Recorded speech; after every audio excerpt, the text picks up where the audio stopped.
Bismillahirrahmanirrahim. Assalamu alaikum, dear students. I hope all of you will be fine. From today, we will start new lesson. Its name is Physical States of Matter. And my first topic is ideal and real gases. First of all, I would like to explain what are ideal gases. Ideal gases are also called perfect gases, and these are those gases which exactly follows the ideal gas equations, ideal gas laws at all conditions of temperature and pressure. Ideal gases वो होती है जो gas laws को यानी Boyle's law, Charles law और Avogadro law को, और जो आइडियल गैस इक्वेशन है दैट इज़ PV=nRT, उसको तमाम डिफरेंट टेम्परेचर्स और प्रेशर पे, मतलब हर एक कंडीशन पे ये फॉलो करे, तो उसको कहेंगे हम आइडियल गैस या परफेक्ट गैस। ठीक है। अच्छा, नॉर्मल रूम कंडीशन पे मोस्टली जो है गैसेस आइडियल गैस बिहेवियर को शो करती है। मतलब ये कि ये सारे के सारे जो गैस लॉज है और जो आइडियल गैस इक्वेशन है उसको फॉलो करती है। लेकिन अगर आप जो है कंडीशन चेंज कर लो, मतलब कि प्रेशर, टेम्परेचर और अगर नेचर ऑफ गैस को चेंज कर लो, तो फिर ये जो है आइडियल गैस बिहेवियर शो नहीं करेगा, बल्कि उस केस में इसको कहेंगे non ideal gas, imperfect gas या रियल गैस। ठीक है। तो ये डिफरेंट थ्री चीज़ें जो है प्रेशर, टेम्परेचर और नेचर ऑफ द गैस, ये चेंज होने से क्या होता है, एक आइडियल गैस जो है नॉन आइडियल गैस में चेंज हो जाता है। ठीक है। अब जो है हमें कैसे पता चलेगा कि हमारे पास जो गिवन गैस है वो आइडियल गैस है या नॉन आइडियल गैस है? तो इसके लिए साइंटिस्ट ने जो रियल गैस इक्वेशन है इसको रीअरेंज करके इसके लिए अपनी एक अलग फॉर्म निकाली है जिसको कहते हैं कंप्रेसिबिलिटी फैक्टर। इसको Z से शो करते हैं। ठीक है। That is PV/nRT। तो जब अगर आपके पास कंप्रेसिबिलिटी फैक्टर 1 आ जाए तो it means this is ideal gas, but if compressibility factor is not equal to 1, so that will be non ideal gas. अच्छा स्टूडेंट्स, अगर आपके पास एक गैस 1 मोल ऑफ गैस है, उसका आपने मालूम करना है कि आया ये आइडियल गैस है या नॉन आइडियल गैस है, तो इसके लिए हम क्या कर लेंगे, डिफरेंट प्रेशर्स पे इसका जो है ग्राफ बना लेंगे, और जिससे हमें पता चल जाएगा कि आया ये आइडियल गैस है या नॉन आइडियल गैस है। तो क्या कर लेंगे, एक कांस्टेंट टेम्परेचर पे हम उसका चेंज इन प्रेशर मालूम कर लेंगे। ठीक है। जिस तरह फर्स्ट ग्राफ में आपको दिया गया है 70 जो 17 डिग्री सेल्सियस पे है, इसमें जो है प्रेशर को एक्स एक्सिस पर लिया है और जो कंप्रेसिबिलिटी फैक्टर है उसको वाई एक्सिस पर लिया है। डिपेंडेंट जो फैक्टर होता है उसको एक्सिस पर लेते हैं, तो हमारे पास जो प्रेशर है यहाँ पे ये डिपेंडेंट फैक्टर है, इसलिए इसको एक्स एक्सिस पर लिया है। ठीक है। अच्छा, फर्स्ट ग्राफ में अगर आप देखें तो जो डॉटेड लाइन शो की गई है इसके सामने लिखा है आइडियल गैस। तो अगर आपके पास अगर गिवन गैस आइडियल गैस हो तो वो क्या करेगा, उसका जो ग्राफ बनेगा वो प्रेशर के यानी एक्स एक्सिस के बिल्कुल पैरेलल आएगा। ठीक है। तो वो गैसेस जो जिसका ग्राफ जो है बिल्कुल स्ट्रेट आए, ठीक है, तो वो हमारे पास होगा आइडियल गैस। लेकिन हमने जो गैसेस ली हैं that is carbon dioxide, nitrogen, hydrogen, helium, तो इनके जो ग्राफ्स है वो parallel to the x axis नहीं है, बल्कि जो एक्सिस जो आइडियल गैस की जो लाइन है उससे जो है वो ज़्यादातर ऊपर है, और सिर्फ कार्बन डाइऑक्साइड का जो है वो आइडियल गैस से भी उसका जो ग्राफ है वो नीचे पहले वो डिक्रीज़ हो रहा है, फिर उसके बाद जो है ये इंक्रीजिंग ऑर्डर में जा रहा है। ठीक है। उसके बाद अगर आप दूसरे ग्राफ को देखें जो 100 डिग्री सेल्सियस पे दिया गया है, सेम वही गैसेस है, लेकिन इसका जो बिहेवियर है यहाँ पे चेंज है। यहाँ पे जो ग्राफ बन रहे हैं इन्हीं गैसेस के, तो उसमें जो डेविएशन है वो कम है as compare to the first one. उसमें जो है डेविएशन ज़्यादा आ रही है, लेकिन इसमें जो है डेविएशन कम है। अच्छा, तो इन्हीं ग्राफ से हमने दो कंक्लूजन निकाले, वो ये कि first one is the gases are comparatively ideal at high temperature and low pressure. जो हाई प्रेशर टेम्परेचर है और लो प्रेशर पे हमारे पास गैसेस जो है मोस्टली आइडियल बिहेवियर शो करती है। लेकिन जो सेकंड कंक्लूजन हमने निकाला वो ये कि जब आप at low temperature and high pressure gases become non ideal. जब आप प्रेशर को इंक्रीज़ कर लो और टेम्परेचर को डिक्रीज़ कर लो तो उससे क्या होगा, जो गैसेस होंगी वो नॉन आइडियल बिहेवियर शो करेगी। अच्छा, अब वो कौन कौन सी काजेज़ है जिसकी वजह से जो आइडियल गैसेस है वो नॉर्मल बिहेवियर से डिविएट करती है। तो आप लोगों ने फर्स्ट ईयर में पढ़ा होगा कि जो काइनेटिक मॉलिक्यूलर थ्योरी के एजम्पशंस है उसमें दो एजम्पशन ऐसे हैं जो रॉन्ग है। अगर कब किस तरह हमें पता चलता है कि ये रॉन्ग है, वो कंडीशन के चेंज होने से वो फॉलो नहीं होते, गैसेस उनको फॉलो नहीं करती। तो फर्स्ट वन उसका है कि actual volume of gas molecule is negligible as compare to the volume of the vessel. के अगर आपके पास एक कंटेनर में एक गैस है तो उसमें जितना उसने वॉल्यूम जो है ऑक्यूपाई किया हो, आप उसको एज अ होल मतलब कि जो पूरा आपके पास कंटेनर है as compare to volume of container वो नेग्लिजिबल होता है, आप उसको नेगलेक्ट कर सकते हो। मतलब ये कि जो मॉलिक्यूल्स गैस के मॉलिक्यूल्स होते हैं उसमें इतनी कम वॉल्यूम उसकी होती है कि ना होने के बराबर होती है। ठीक है, तो आप उसको नेगलेक्ट कर सकते हो।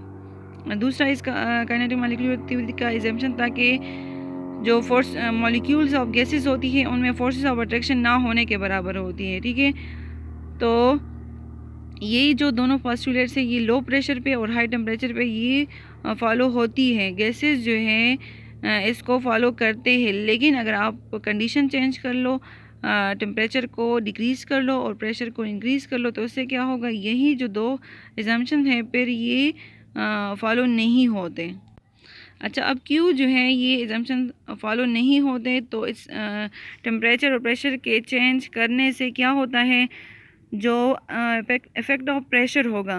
तो आप लोगों को ये बात पता होगी, जो गैस के मॉलिक्यूल्स होते हैं वो एक दूसरे से एक नॉर्मल कंडीशन में दूर होते हैं। ठीक है, तो उसका वॉल्यूम जो है वो ज़्यादा होगा, लेकिन अगर आप उसको कंप्रेस कर लो, उसका प्रेशर इंक्रीज़ कर लो तो उससे क्या होगा, वो मॉलिक्यूल्स गैस के मॉलिक्यूल्स एक दूसरे के करीब आ जाएंगे तो उसका वॉल्यूम जो है अब तो उसका वॉल्यूम कम हो जाएगा, लेकिन मतलब इतना तो होगा कि हम उसको नेगलेक्ट नहीं कर सकते। कुछ एरिया तो उसने कवर ही किया होगा का ना।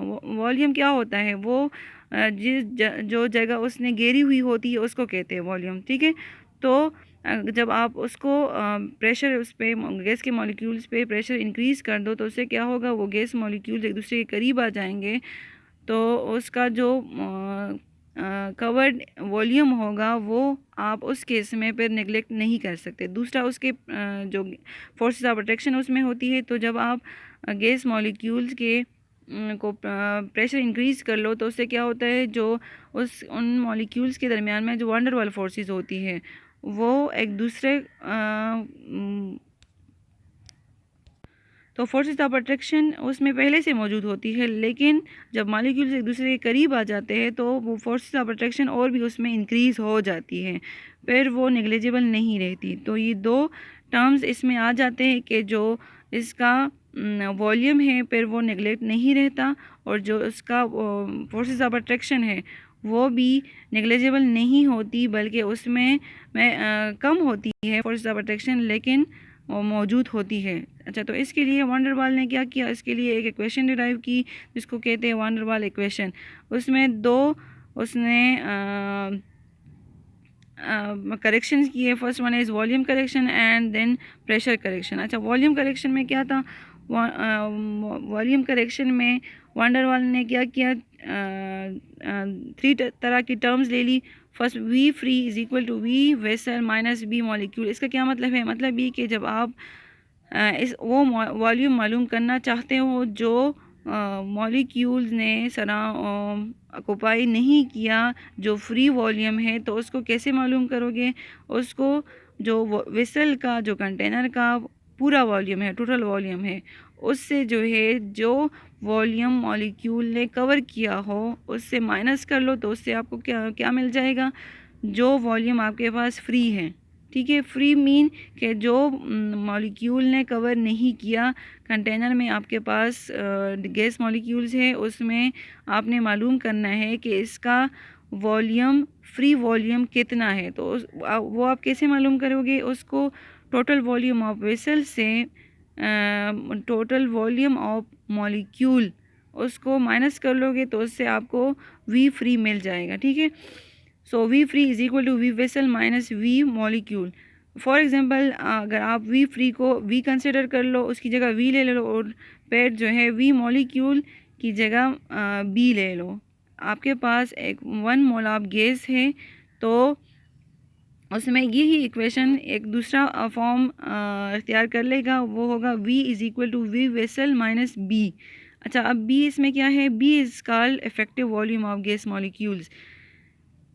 तो b जो है इसमें इफेक्टिव वॉल्यूम ऑफ गैस है, गैस मॉलिक्यूल्स का जो इफेक्टिव वॉल्यूम होगा उसको हम b से शो करेंगे, और b जो है ये 4Vm के इक्वल है। अब Vm जो है किस चीज़ को शो करता है? That is actual volume of gas molecules for 1 mole of the gas.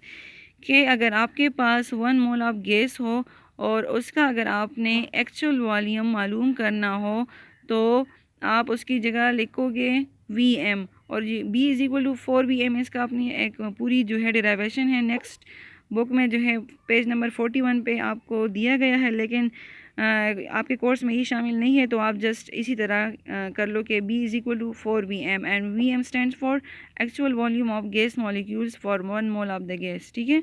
अच्छा, now pressure correction. What is pressure correction? Pressure correction क्या होता है और इससे जो है हमें कौन सी वैल्यू जो है फाइंड होती है, तो अब हमने ये करना है, ठीक है। अच्छा, the pressure which is exerted on the walls of the vessel is due to the collisions. हमें पता है कि अगर आपने एक कंटेनर में गैस लिया हुआ है, तो जाहिर है वो क्या करेंगे, उनके मॉलिक्यूल्स में कोलेजन होगी, और वो कोलेजन जो है एक दूसरे मॉलिक्यूल्स के दरमियान में भी होगी, और वो मॉलिक्यूल्स जो वेसल का जो कंटेनर है उसके वाल्स के साथ भी वो कोलाइड करेंगे, ठीक है। तो हमने जो काइनेटिक मॉलिक्यूलर थ्योरी के एग्जाम्पशन है उसमें पढ़ा कि जो फोर्सेस ऑफ अट्रैक्शन होती है वो ना होने के बराबर होती है, लेकिन that was wrong, since there are forces of attraction, so the molecules cannot hit the walls of the vessel with that much force with which they should have been in the absence of attractive forces।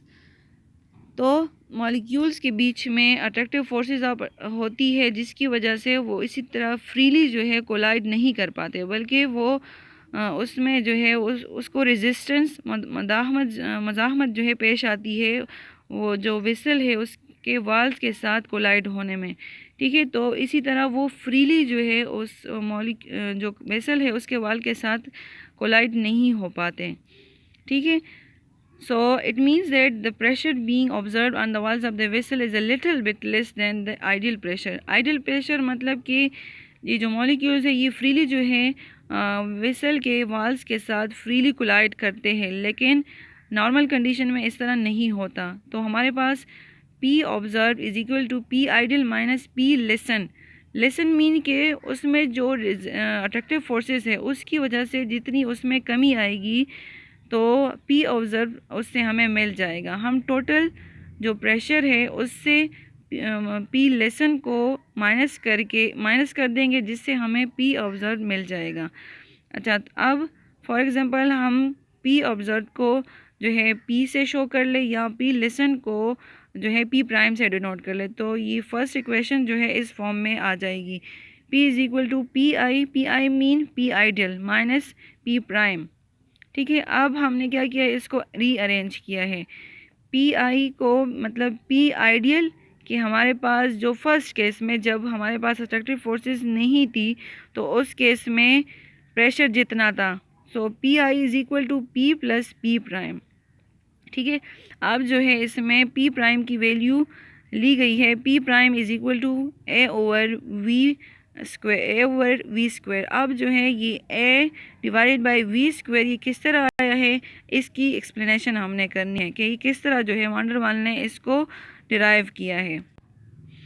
अच्छा, इसकी p prime की जो derivation है कि वो किस तरह जो है a divided by V square के बराबर है, तो उसके लिए फॉर एग्ज़ाम्पल आपके पास 2 टाइप्स ऑफ मॉलिक्यूल्स है ए एंड बी, ठीक है। उसकी जो कंसंट्रेशन है उसको आप सी ए और सी बी से शो कर लो। आपके पास 2 टाइप्स ऑफ मॉलिक्यूल्स है ए एंड बी, उसकी कंसंट्रेशन क्या है सी ए एंड सी बी, ठीक है। अच्छा, अब उसमें forces of attraction between A and B is proportional to C A and C B, कि उनमें जो मॉलिक्यूल्स है उनमें जो फोर्सेस ऑफ अट्रैक्शन है वो किस टाइप की है, कि कितनी है। So P prime is directly proportional to C A C B, ठीक है। Now suppose that n is the number of moles of a and b separately, कि हमारे पास जो a और b है मॉलिक्यूल्स है वो कितने हैं, n नंबर ऑफ मोल्स हैं। हैंस n और v इसमें जो है जो नंबर ऑफ मोल्स है उसकी जो यूनिट है that is dm cube, moles per dm cube इसका यूनिट है, ठीक है। And v is the volume of the vessel containing the gas. v जो है आपके पास जो आपके कंटेनर है, जो वेसल आपने लिया है उसका वॉल्यूम शो करता है, ठीक है। तो चूँकि हमने 2 गैसेस ली है a और b, तो हमारे पास आ जाएगा p prime is directly proportional to n over v and n over v। तो अगर हम इसको कंट्रैक्ट कर ले तो इससे बन जाएगा n square divided by v square, ठीक है। तो प्रोपोर्शनलिटी का साइन हटाने के लिए हमारे पास एक कांस्टेंट आ जाएगा दैट इज़ a, ठीक है। ए हमारे पास यहाँ कांस्टेंट ऑफ प्रोपोर्शनलिटी है। अच्छा, अगर हमारे पास n 1 पहले जो हमने कर लिया वो तो था n नंबर ऑफ मोल्स के लिए, ठीक है, उसके लिए हमने डेरिवेशन निकाली। लेकिन अगर हमारे पास नंबर ऑफ मोल 1 हो, मतलब 1 मोल हमारे पास गैस हो, तो उसका जो है यही प्रेशर किस तरह आएगा। तो n is equal to 1, so equation will become p prime is equal to a over v square, ठीक है। n की वैल्यू 1 आ जाएगी, तो इसकी वजह से सिर्फ a ही हमारे पास रह जाएगा।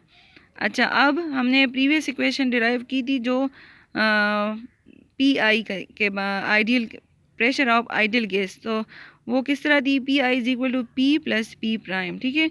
तो यहाँ पे हम क्या कर लेंगे, p प्राइम की जगह उसकी वैल्यू पुट करेंगे, तो वो आ जाएगी P I is equal to P plus A divided by V square, ठीक है।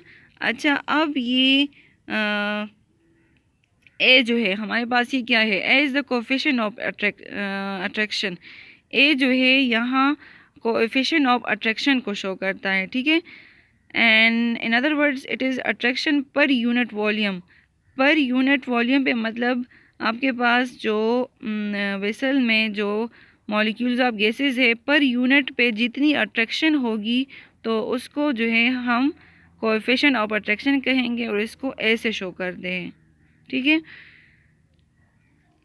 और अच्छा, और हर एक रियल गैस के लिए अपनी जो है कोएफिशिएंट ऑफ अट्रैक्शन होती है, मतलब ये कि इसकी जो वैल्यू है हर एक गैस के लिए ये चेंज होती है, ठीक है। अब हमने जो है जो प्रेशर करेक्शन था और जो वॉल्यूम करेक्शन से हमने जो वैल्यू निकाली v is equal to V minus B, और जो प्रेशर करेक्शन से उससे हमने वैल्यू निकाली p plus A divide by V square, ठीक है। तो आपको पता है जो हमारे पास जो आइडियल गैस इक्वेशन है that is P V is equal to R T. तो p की जगह हम उसकी वैल्यू पुट कर लेंगे, तो ये हमारे पास बन जाएगी p plus A divide by V square. और जो v है, v हमारे पास जो वॉल्यूम करेक्शन है उसमें आ गई v is equal to b, तो v की जगह हम वॉल्यूम करेक्शन का जो फार्मूला है वो पुट कर देंगे। तो हमारे पास ये जो वांडर वाली इक्वेशन है इसकी न्यू फॉर्म बन जाएगी that is p plus A divided by V square and v minus B is equal to R T. अच्छा, ये है इक्वेशन अगर आपके पास 1 मोल ऑफ गैस हो। लेकिन अगर आपके पास n मोल्स ऑफ गैस हो तो फिर उसमें जो n की वैल्यू है वो भी आप लिखोगे, तो वो ये बन जाएगी p plus A N square divide by V square V minus N B is equal to N R T, ठीक है। तो यहाँ पे जो हमारे पास a और b आ गए, ये क्या है, ये वांडर वाल कॉन्स्टेंट्स हैं, इसको कहते हैं वांडर वाल। अच्छा, नेचर ऑफ वांडर वाल कांस्टेंट। सो ये जो वांडर वाल कांस्टेंट्स है इस ए और बी, इससे हमें पता चलता है कि हमारे पास जो गिवन गैस है उस की जो डिविएशन है वो कितनी है, ये हमें बताता है quantitative measurement of non ideality of the gases, कि हमारे पास जो गिवन गैस है वो आइडियल बिहेवियर से कितना जो है डेविएट करता है। इसको जो है एक्सपेरिमेंटली डिराइव करते हैं, मालूम करते हैं, ठीक है।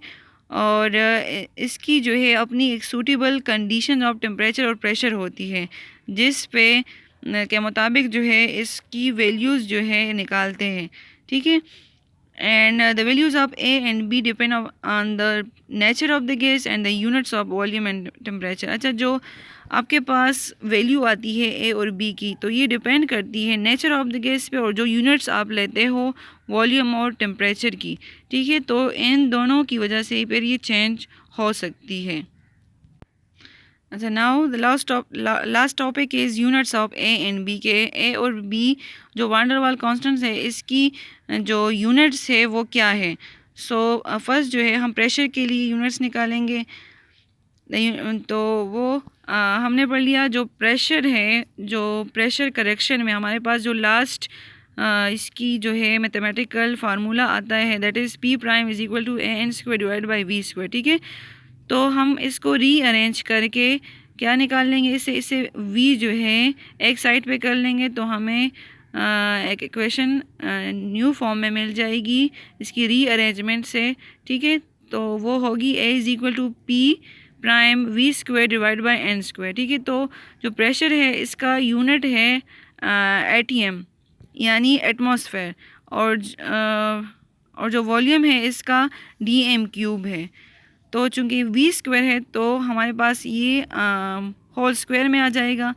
तो इससे क्या हो जाएगा, ये और मोल जो नंबर ऑफ मोल से n को से जो शो किया गया, तो ये चूँकि मोल को शो करते हैं तो इसी तरह ही लिखेंगे। तो इससे हमारे पास जो यूनिट आती है दैट इज़ dm6 atm, मतलब एटमॉस्फेयर पर मोल स्क्वायर, ठीक है। लेकिन अगर आप इसको ऐसा यूनिट्स में ले लो तो फिर ये इस तरह होगी कि ऐसा यूनिट्स में जो प्रेशर की यूनिट है वो है न्यूटन पर मीटर स्क्वायर, और जो वॉल्यूम है उसकी यूनिट है मीटर क्यूब, ठीक है। और जो मोल है उसका तो उसी तरह का है। तो उससे क्या हो जाएगा, जो मीटर क्यूब है वो 2 के साथ मल्टीप्लाई होकर 6 हो जाएगी, यहाँ जो दिया गया है वो उसके साथ मल्टीप्लाई होकर 6 हो जाएगी। फिर चूँकि जो प्रेशर है उसका यूनिट न्यूटन पर मीटर स्क्वायर है, तो मीटर और मीटर सेम यूनिट्स है, तो इस वजह से इसको हम इकट्ठे एक साथ लिख सकते हैं। +6 - 2 ये हो जाएंगे +4, ठीक है। तो +4 आ जाएगा इससे न्यूटन। तो इसका जो लास्ट हमारे पास यूनिट आएगा वो होगा न्यूटन मीटर 4 पर मोल स्क्वायर, ठीक है। अच्छा, बी की क्या यूनिट होगी, B has the units of volume per mole, so it may be expressed as dm cube per mole और m cube per mole। जब आप इसको ऐसा यूनिट्स में लिखते हो तो फिर वो होगी m cube per mole, ठीक है। Okay students, thank you.